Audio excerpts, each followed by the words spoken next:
Mr. Buffett, how can I make $30 billion?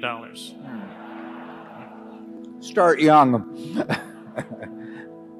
Charlie's always said that the big thing about it is we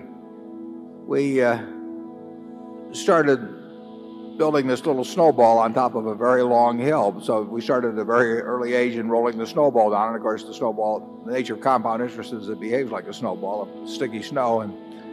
And the trick is to have a very long hill, which means either starting very young or living to be very old.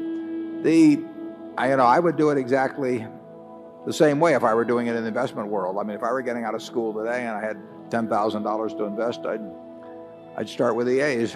I would start going right through companies, and I probably would focus on smaller companies because I would be working with smaller sums, and there's more chance that something is overlooked in that arena. And as Charlie has said earlier, it won't be like doing that in 1951 when you could leaf through and find all kinds of things that just leapt off the page at you. But that's the only way to do it. I mean, you have to buy businesses or little pieces of businesses called stocks, and you have to buy them at attractive prices, and you have to buy them, and you have to buy into good businesses. And that advice will be the same 100 years from now in terms of investing. That's what it's all about. And you can't expect anybody else to do it for you. I mean, people will not tell you about wonderful little investments. It's not the way the investment business is set up.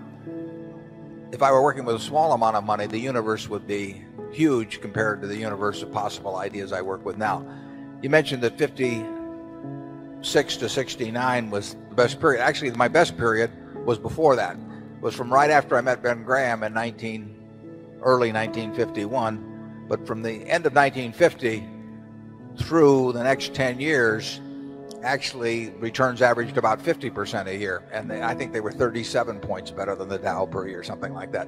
But that I was working with a tiny amount of money, and so I would pour through volumes of businesses, and I would find one or two that I could put $10,000 into or $15,000 into that were just ridiculous. They were ridiculously cheap, and obviously as the money increased, the universe of possible ideas started shrinking dramatically.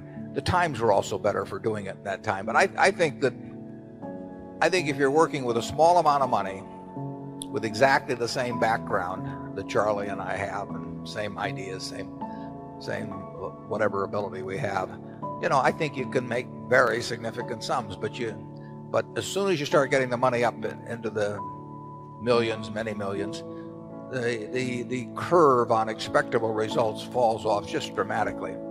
But that's the nature of it. When you get up to things you can put millions of dollars into, you've got a lot of competition looking at that, and they're not looking as I did when I started. When I started, I went through the pages of the manuals page by page. I mean, I probably went through 20,000 pages in the Moody's Industrial, Transportation, Banks, and Finance manuals, and I did it twice.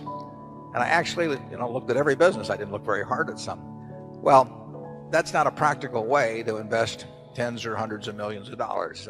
So I would say if you're working with a small sum of money and you're really interested in the business and willing to do the work, you will find something. If you were, there's no question about it in my mind. You will find some things that promise very large returns compared to what we will be able to deliver with large sums of money.